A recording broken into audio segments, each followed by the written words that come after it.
Kayla Serbo. Calling in from Centennial, so just down the road from you. And then we also have Nikki and Yaku from South Africa joining us today. And obviously, you know me. And everybody, this is Chris Tice. She is a physical therapist and owner of Physical Therapy and Balance Center, which is also body and physical therapy and fitness.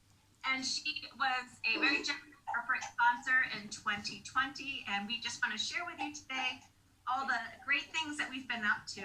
So thank you for joining us. Thank you for having me. Great.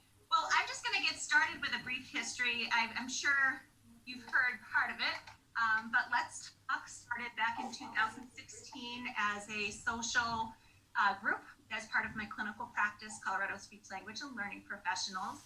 I had noticed that a lot of my clients were doing really, really well in speech therapy using augmentative communication. But then after I left the therapy session, there wasn't a lot of follow through and generalization. So I spoke to a couple of friends of mine and said, what do you think about starting a social group? And they said, this would be great. And so we started very small, just as a group that met once a month. There were 4 of us to begin with, actually 5 of us to begin with.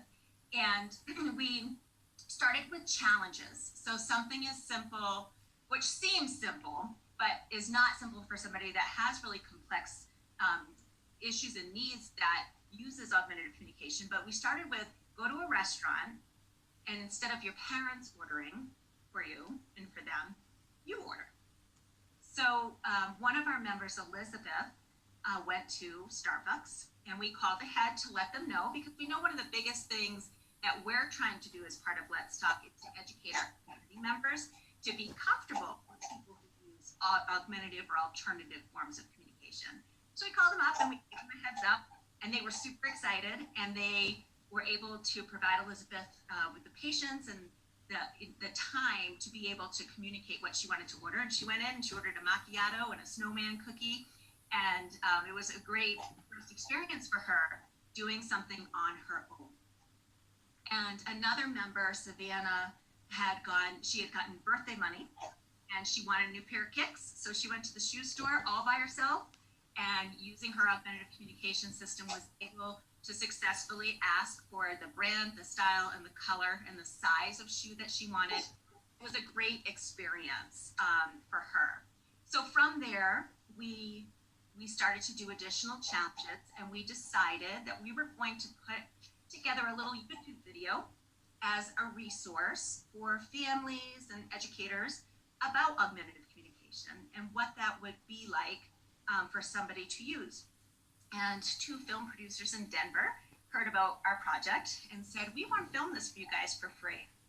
So that was the beginning of our public service campaign, which we launched back in 2017 at the AMC Southlands Theater to a sold-out audience. And that got the ear of 9 News. And we got a phone call from 9 News saying they wanted to do a story on our public service campaign. And they came out, and we had a great experience with Cody Broadway, who was our storyteller. And we were featured on Next with Kyle Clark on 9 News, Denver. And that story won an Emmy. And so things started to kind of spiral out of control at that point. I was still running Let's Talk as part of my clinical practice at no cost to the participants. And we had decided we needed to do another project. So we finished our public service campaign, which we still bring across the state and present to a lot of local schools, businesses, organizations. And we had one member who said, well, I always wanted to be in a play, but I never had the opportunity. I was never given the opportunity in high school to be in theater arts. They wouldn't allow it. So we said,